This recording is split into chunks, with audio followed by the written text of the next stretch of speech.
Assalamualaikum warahmatullahi wabarakatuh. Selamat datang di channel Tidak Nyata. Sebelum kita mulai, coba absen dulu dari kota mana saja nih siap dengar kisah kali ini? Tulis kota kalian di kolom komentar. Jangan lupa untuk like, subscribe, dan nyalakan lonceng notifikasi agar kalian tidak ketinggalan cerita seru lainnya. Siapkan nyali kalian. Mari kita mulai ceritanya. Innalillahi wa inna ilaihi rojiun. Telah berpulang ke rahmatullah. Hayati, istri dari Ambo Saka. Beliau menghembuskan nafas terakhirnya tepat pukul 3 dini hari tadi. Saat ini, jenazah sudah berada di kediamannya, di Jalan Korban 40.000 jiwa. Dan akan dimakamkan hari ini, insya Allah setelah salat Jumat sekitar pukul 13.30 di pekuburan umum Bakai. Jantung Yanti berdegup kencang mendengar pengumuman yang baru saja disampaikan oleh panitia masjid. Gadis yang telah berusia 18 tahun itu menatap wajahnya di cermin. Ada rasa marah, tak terima, setiap kali melihat pantulan dirinya sendiri di sana. Disambarnya selembar sarung yang tergeletak di pembaringan. Bergegas mandi, memburu waktu agar tak terlambat datang ke sekolah. Sudah hampir telat loh, Kak. Yanti tak menggubris sapaan dari Yani, adik perempuannya yang sudah terlihat rapi dengan seragam putih abu-abu. Wangi parfum aroma mawar menguar dari tubuhnya. Rambut panjangnya mengintip sedikit dari balik hijab. Bulu mata lentik, alis tebal, hidung mancung dan bibir mungil berwarna merah delima. Ah, cantik sekali dia, bisik Yanti dalam hati. Cepet banget mandinya. Keburu telat bu. Makanya bangun pagi-pagi. Lihat tuh adikmu udah berangkat dari tadi. Gak pernah telat. Gak pernah dihukum. Apa kamu gak malu nak? Jika datang terlambat. Yanti mengenakan seragam putih abu-abunya dengan tergesa. Keluar dari kamar sambil memasang peniti di jilbabnya. Dipandanginya ibunya yang terlihat sudah rapi dengan gamis coklat dan kerudung lebar berwarna hitam. Wanita yang sudah melahirkannya itu sedang mengisi amplop dengan lembaran uang 50.000. Ibu akan melayat. Ya, sekalian ibu mau bantu-bantu dulu di sana. Anak-anak Bu Hayati, kan pada tinggal di kota. Mereka mungkin masih dalam perjalanan, karena ibunya meninggal secara mendadak. Serangan jantung. Astaga, bedakmu kok tebel banget Yanti. Yanti buru-buru ke kamar. Menatap wajahnya di cermin. Bulu mata lentik, alis tebal, hidung mancung dan bibir tipis. Dia juga memiliki semua keistimewaan itu. Bahkan, banyak yang bilang kalau ia dan adiknya seperti pinang dibelah dua. Mereka memang memiliki banyak kesamaan. Kecuali satu hal. Yanti berkulit hitam dengan wajah dipenuhi jerawat. Sedangkan Yani berkulit putih, mulus dan kinclong. Selisih umur mereka juga hanya berbeda 1 tahun. Yani duduk di kelas 11 SMA sedangkan Yanti di kelas 12 Madrasah Aliyah. Sengaja, Yanti memang tak mau lagi bersekolah di tempat yang sama. Ia trauma selalu dibanding-bandingkan dengan adiknya. Kembar tapi beda. Itu kalimat yang paling tepat untuk menggambarkan mereka berdua. Entah dengan cara apa lagi dia harus menyembunyikan kekurangannya itu. Yanti menghapus riasannya pelan-pelan dengan selembar tisu bayi yang lembut. Berusaha sekuat tenaga menahan sesak, saat harus menatap jerawat yang begitu betah menghuni wajahnya. Mati satu tumbuh 1000. Dia sudah lelah mencoba berbagai macam cara namun tak kunjung membuahkan hasil. Menutupi dengan bedak tebal juga tak banyak membantu. Percuma. Teman-teman malah meledek wajahnya seperti pocong. Astagfirullah. Air mata Yanti nyaris menetes. Menatap makhluk buruk rupa di hadapannya. Jerawat batu di wajahnya itu tampak memerah, bernanah dan terasa perih. Namun hatinya jauh lebih pedih. Karena setiap hari, mentalnya harus kuat menghadapi olok-olokan dunia. Pokoknya aku harus mendapatkan barang itu. Gumam Yanti membulatkan tekad. Wajahmu sebenarnya juga cantik. Tapi, tak usah dilanjutkan. Aku juga sudah tahu. Ini makanan dari ibu. Tolong dipindahin. Aku buru-buru. Mau mandi, soalnya sudah sore. Yanti merasa kesal. Laki-laki yang sudah bau tanah di hadapannya itu dengan terang-terangan bermaksud menghinanya. Terima kasih banyak, Nak. Tunggu, dengarkan aku dulu. Tepisnya, saat Yanti mencoba meraih mangkuk dari tangannya yang sudah keriput. Ambil sabun yang telah dipakai untuk memandikan jenazah. Gunakan itu, pakai setiap hari secara rutin. Maka jerawat di wajahmu juga akan mati. Tetapi kamu harus yakin. Pasti. Men_jur.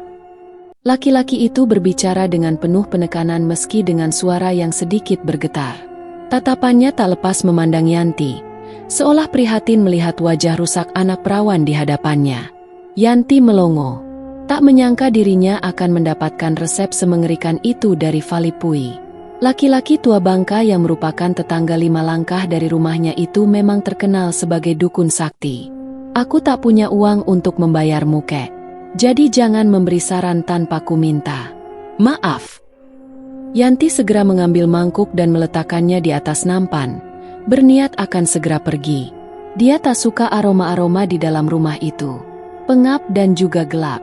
Rumah panggung yang berukuran tak lebih dari 7x6 meter itu hanya memiliki satu jendela di bagian depan, dengan lampu penerangan yang sangat minim berwarna kuning. Aku tak berniat meminta bayaran. Keluargamu sudah sangat baik kepadaku selama ini, dan itu cukup. Yanti hanya diam saja, keluar dan menuruni anak tangga yang mulai lapuk dengan sangat hati-hati. Mata tua Valipui mengawasinya dari belakang pintu. Gadis yang sebenarnya baik itu sudah banyak berubah sejak beranjak remaja. Bicaranya selalu ketus, seolah memendam kemarahan. Ah, apa salahnya mencoba? Gumam Yanti. Ia kembali memakai jilbab instan berwarna hitam yang baru saja dilepasnya. Mau kemana, Kak? Ayok makan siang bersamaku. Tadi aku membeli gado-gado. Rasanya enak, porsinya juga banyak. Tidak akan habis kalau ku makan sendiri. Tidak, aku masih kenyang. Yanti berbohong. Kenyataannya ia belum makan apa-apa, selain sepotong pisang goreng tadi pagi. Uang jajannya tak pernah ia belanjakan akhir-akhir ini. Dia sedang menabung untuk membeli krim anti jerawat yang dilihatnya di sebuah aplikasi online. Terlebih makanan yang ditawarkan adiknya itu dianggapnya bisa membuat jerawat di wajahnya semakin meradang karena berkuah kacang. Yanti memandang ragu melihat banyaknya pelayat yang terus berdatangan dan memenuhi kursi-kursi di bawah tenda. Risih, karena beberapa pasang mata tampak memperhatikan kehadirannya. Salah satu di antara mereka bahkan membuang ludah dengan cepat sesaat setelah melihat wajah Yanti. Jijik, amit-amit. Pelan, tetapi Yanti tetap bisa mendengarnya. Yanti mencoba menguatkan hati dan segera memakai masker untuk menutupi wajahnya. Tak ada gadis seusia Yanti yang datang melayat, kecuali keluarga dekat. Kematian memang masih merupakan hal yang menakutkan bagi sebagian besar orang. Gelisah. Itu yang dirasakannya. Perutnya juga sudah mulai keroncongan. Rumah Bu Hayati yang lumayan besar terasa gerah meski kipas angin turbo tak henti berputar. Yanti merasa pusing karena harus duduk berdempetan di sudut rumah. Dari tempat itu dia bisa leluasa menyaksikan serangkaian fardu kifayah almarhumah nantinya. Juga bisa menghindari kalau ibu dan bapaknya tiba-tiba muncul lalu memergokinya. Mereka pasti bertanya-tanya dan langsung menyuruhnya pulang. Misinya akan gagal total. Bagaimana ini? Sudah hampir sore, dan anak-anak Hayati belum juga datang. Apa kita masih harus menunggu mereka? Laki-laki berbaju koko yang merupakan adik ipar Bu Hayati mulai bersuara. Sejak tadi ia berkali-kali melirik jam tangannya dengan wajah gusar. Tunggulah sebentar lagi. Aku baru saja menelpon dan mereka sudah hampir sampai. Mobilnya sempat mogok, jadi terpaksa singgah di bengkel. Mereka tidak akan terima jika tak sempat melihat wajah ibunya untuk terakhir kali, tutur Halimah. Wajahnya terlihat sangat sedih. Duduk di samping kakaknya yang kini terbujur kaku. Para pelayat sudah banyak yang pulang karena tak bisa menunggu lebih lama lagi. Keringat dingin mulai mengucur di sekujur tubuh Yanti. Tangisan pilu dari anak-anak Bu Hayati yang baru saja tiba terdengar begitu menyayat hati. Memeluk dan menciumi wajah ibu mereka yang kini sudah tak bernyawa. Namun waktu tak bisa diulur-ulur lagi. Jenazah harus segera dimakamkan sebelum hari menjadi gelap. Jenazah mulai dimandikan. Yanti semakin berdebar, menghitung detik demi detik untuk segera beraksi. Kandung kemihnya terasa penuh karena terus-menerus minum demi mengurangi rasa lapar. Jenazah yang telah dimandikan diangkat untuk kemudian dikafani. Dengan sigap, Yanti berusaha menerobos dan membantu membereskan beberapa peralatan yang telah dipakai. Matanya terus melirik beberapa potong sabun mandi di sebuah wadah. "Bawa saja ke dalam, nak, di samping kamar mandi," ucap seorang ibu-ibu. Yanti dengan cepat membawa baskom besar di tangannya ke dalam. Demi apa? Dia terpaksa harus menahan rasa takutnya. Terlebih saat melewati kamar Bu Hayati yang kini kosong. Yanti bergidik, menjauh setengah berlari. Di mana benda itu? Lunglai. Pandangan matanya menyapu setiap sudut rumah. Tak dihiraukannya suara tangis yang kembali pecah. Fokusnya hanya untuk mencari wadah sabun tadi. Ujung bibirnya tersenyum saat melihat salah seorang pelayat membawa benda itu keluar. "Apa yang kamu lakukan di sini?" "Yanti, apa itu kamu?" Yanti langsung berlari tunggang langgang begitu mendengar suara ibunya. Nafasnya ngos-ngosan dan segera bersembunyi di balik semak-semak. Setelah memastikan ibunya tak lagi memperhatikannya, dia pun segera mengambil jalan memutar untuk pulang ke rumah. Semuanya berjalan lancar sesuai rencana.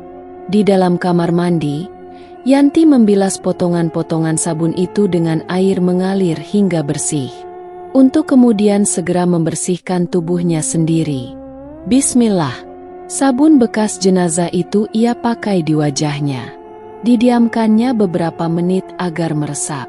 Semoga saja ini akan berhasil, ucapnya dalam hati sembari mengambil handuk yang memang telah dipersiapkannya sepulang dari sekolah tadi. "Kakak pakai sabun apa? Kok aromanya berbeda?" "Mau tahu aja urusan orang.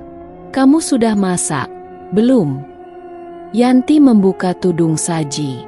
Dengan handuk yang masih terlilit di tubuh, ia segera mengambil piring, menyendok nasi dan lauk pauk hingga penuh. Dirinya sudah teramat sangat lapar. "Apa ini?" "Jangan sentuh," cegahnya saat Yani hendak memeriksa plastik hitam yang ditaruhnya di lantai. Buru-buru dibawanya benda keramat itu dan menyembunyikannya di dalam kamarnya. "Jika ibu pulang, katakan aku sedang tidur. Aku tak mau diganggu. Aku sangat lelah hari ini." Yanti membawa piring makanannya serta sebuah teko kecil berisi air putih. Pintu kamar ditutupnya rapat-rapat. Tengah malam, Yanti terbangun dari tidurnya karena mendengar suara-suara aneh di bawah tempat tidurnya. "Ah, palingan juga tikus," pikirnya dalam hati dan kembali melanjutkan tidurnya. Namun suara-suara itu tak hilang, bahkan semakin jelas terdengar di telinganya. Dan kali ini seperti suara perempuan yang memanggil-manggil namanya. "Yanti, Yan__T. Apa mungkin itu arwah Bu Hayati yang bergentayangan? Lalu kenapa malah mendatangiku?" Nyali Yanti mulai menciut, tak berani membuka mata. Ditariknya selimutnya ke atas hingga menutupi seluruh tubuh dan kepalanya. "Yanti, Yan__T. Astagfirullah." Yanti mencoba fokus dengan pendengarannya, membaca beberapa doa dan surah-surah yang dihafalnya. Perlahan, suara-suara yang mengganggunya itu pun hilang. Pletak, terdengar suara seperti benda yang sengaja dijatuhkan ke lantai. Dan itu berasal dari kolong tempat tidurnya. Yanti memberanikan diri melongokkan kepalanya dan mengintip ke bawah. Rasa kantuk yang belum hilang dan suasana kamar yang temaram, karena hanya mengandalkan penerangan dari lampu yang menyala di ruang tengah, cukup menyulitkannya. Namun meski samar, ia masih bisa melihat sebuah kain jarik yang terbentang menutupi sesuatu di bawah sana. Seperti jenazah yang ditutup kain. Rasa kaget membuat Yanti seolah terpental dan langsung melompat turun dari tempat tidur. Aduh! Lututnya terasa perih saat menyentuh lantai.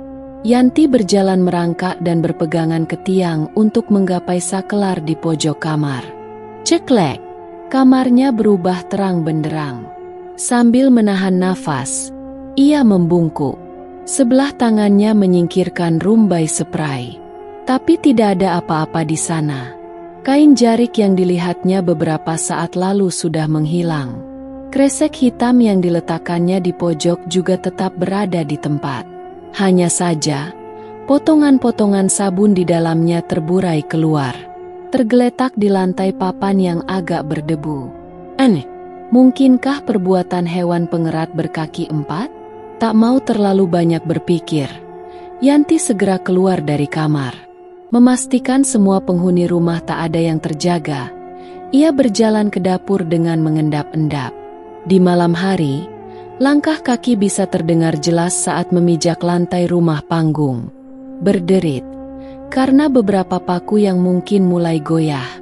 Satu persatu potongan sabun itu dibilasnya di atas bilah-bilah papan yang dipasang berjarak. Tempat untuk mencuci piring, di samping fungsi lain untuk buang air kecil. Khas, dapur rumah panggung di kampung. Ngeri, membayangkan benda itu sudah bersentuhan langsung dengan sekujur tubuh Bu Hayati yang sudah tak bernyawa. Hening malam dan suara binatang dari kejauhan membuat bulu kuduk Yanti meremang. Tengkuknya terasa dingin. Namun ia berusaha menekan rasa takutnya. Keinginan untuk cantik begitu menggebu-gebu, sehingga Yanti seolah tersesat dan kehilangan akal sehat. Sedang apa, Kak? Astaga, kenapa kau selalu saja mengagetkanku? Yanti langsung buru-buru membilas wajahnya yang masih dipenuhi busa sabun. Wajahnya terasa berminyak saat bangun tadi. Jadi sekalian saja ia cuci muka lagi. Aku haus. Jadi masuk ke dapur untuk minum. Kenapa kakak mencuci muka dengan sabun lain? Bukannya sudah punya sabun khusus? Tidak mempan. Jadi aku ganti. Yanti melirik adiknya yang mengenakan piyama warna merah marun. Wajahnya tertutupi masker bengkuang yang selalu dibuatnya sendiri. Yani memang selalu rutin melakukan perawatan di tubuh dan wajahnya. Kadang-kadang hanya memanfaatkan apa yang tersedia di sekitar rumah. Seperti lidah buaya, timun atau tomat. Pakai produk apapun juga selalu cocok. Ah, beruntung sekali dia. Tapi seharusnya tidak langsung diganti begitu saja. Belum ada seminggu kakak memakainya. Jelas khasiatnya belum kelihatan. Yani merasa kecewa. Sabun pemberian darinya disia-siakan. Padahal niatnya tulus ingin membantu masalah di wajah kakaknya itu. Atau kamu pakai saja sabun itu sendiri. Soalnya di wajahku tidak cocok. Masih berminyak dan jerawatku juga malah tambah meradang. Itu proses detoksifikasi. Seharusnya kakak tidak langsung menghentikan pemakaian. Nanti juga akan berangsur membaik kok. Ah sudahlah, jangan dibahas lagi. Aku kan tidak pernah memintamu membelinya untukku. Lagi pula ini wajahku, bukan wajahmu. Aku yang paling tahu apa yang kubutuhkan. Nanti kuberikan saja sabun itu untuk ibu. Atau kupakai di badanku biar gak mubazir. Soalnya saat kupakai di wajah, rasanya tuh seperti nyelekit-nyelekit. Menyiksa banget. Memangnya berapa sih harga sabun itu? Nanti uangnya aku ganti. Ketus. Yanti berlalu dan masuk ke dalam kamarnya. Hati Yani terasa sakit. Ini bukan tentang harga barangnya. Tetapi ia hanya merasa tak dihargai. Sedih ya Pak. Sekarang suami Bu Hayati hanya tinggal seorang diri. Anak-anaknya sudah pada pulang ke rumahnya masing-masing. Rumah besar, perabot-perabot mahal, pakaian bagus dan perhiasan yang indah semuanya sudah ditinggal pergi oleh pemiliknya. Hasna bertutur dengan wajah prihatin. Ia mengambil ubi rebus dari sebuah piring di atas meja kecil. membuka kulitnya, lalu membagi sepotong untuk suaminya. Cara sederhana untuk selalu menunjukkan rasa sayang kepada lelaki pendamping hidupnya itu. Ya mau gimana lagi? Namanya anak. Kalau sudah berkeluarga pasti akan terpisah dari kedua orang tuanya. Apalagi anak mereka. Tiga-tiganya perempuan semua. Sudah kewajibannya untuk ikut suami. Suaminya juga mapan-mapan, kerjanya di kantoran. Mana mau mereka tinggal di desa kita yang gersang ini? Padahal dengar-dengar Ambo Saka sudah membagikan warisan untuk ketiga anaknya itu loh Pak. Termasuk sawah dan kebunnya yang berhektar-hektar. Tapi tetap, gak ada yang mau tinggal di sini. Mau kerja apa? Air aja susah. Mau bertani, juga harus nada hujan dulu. Jelas, mereka akan berpikir 1000 kali untuk menetap di sini. Bagaimana nasib anak-anak kita nanti ya Pak? Nasib anakmu atau nasib hari tua kita? Tidak usah terlalu memikirkan Yanti dan Yani. Mereka itu masih sekolah. Masa depannya masih terbentang luas. Aku akan bekerja lebih keras agar mereka berdua bisa melanjutkan pendidikan ke jenjang yang lebih tinggi lagi. Jangan sampai nasib mereka seperti bapaknya ini, cuma bisa bertani dan berdagang telur di pasar-pasar. Baharudin menyesap kopi panas dari cangkirnya. Matanya yang besar terlihat sendu. Kulit tangan yang hitam legam dengan otot-otot yang terlihat menonjol, menunjukkan betapa berat perjuangannya selama ini sebagai tulang punggung keluarga. Tapi Pak, ada pemuda dari desa sebelah yang menanyakan anak gadis kita, Yani. Sepertinya dia berniat untuk mempersunting, jika Yani sudah tamat dari sekolahnya. Aku takkan membiarkan Yanti dilangkahi adiknya. Lagi pula mereka takkan berhenti sampai SMA saja. Mereka akan kuliah dan menjadi sarjana. Baharudin terbatuk-batuk setelah mengepulkan asap rokok lintingan. Tangannya mengambil asbak dan menghentikan aktivitas yang sebenarnya dibenci oleh ketiga kaum Hawa di rumahnya itu. Jangan cerita pada siapa-siapa loh Pak. Kabar ini juga baru kudengar dari tetangga kita. Kebetulan pemuda itu masih keponakannya. Memangnya aku mau cerita sama siapa toh Bu? Kalau ada yang nanyain lagi, bilang aja anaknya mau sekolah dulu. Yanti duduk melamun di depan meja belajarnya. Tugas sekolah yang baru selesai setengah, enggan untuk ia lanjutkan lagi. Terngiang-ngiang perkataan ibunya, yang tak sengaja ia curi dengar sore tadi. Ada yang ingin mempersunting Yani, adiknya. Walaupun itu baru kabar burung, tetapi ternyata cukup mengganggu pikirannya. Terbayang saat masih kanak-kanak, mereka berdua selalu akur dan bermain sepanjang hari.